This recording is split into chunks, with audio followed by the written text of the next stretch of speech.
Hey guys, welcome to my videos. So guys, today in this video I'm going to show you how you can change blades on your angle grinder. Before I proceed further, if you have not yet subscribed to my channel, please go subscribe right now. So guys, the very first thing you need to know is this button, which is like self-locking button, you can say.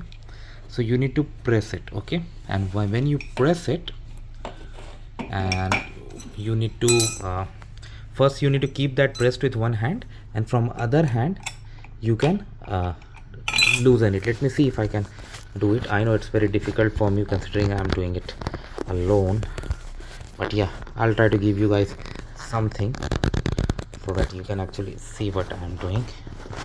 Okay, hopefully this should be fine. So I press this button, okay, I go here,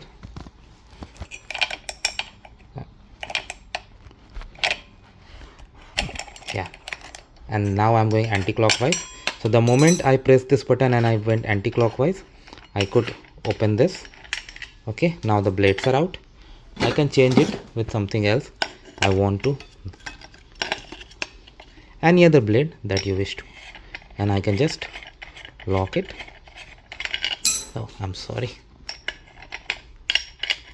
about that.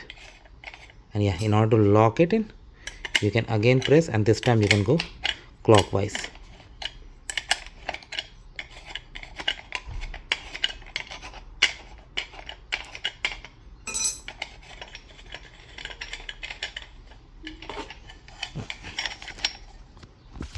Actually I was doing on the wrong side, that's why it happened, but yeah, same process. You can just lock it now.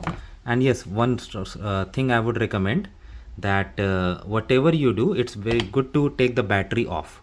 Okay, so this button you should remember, press this button and then use that fastener to remove the lock in the anti-clockwise, and then change the blade, add another blade, put this back on and then rotate.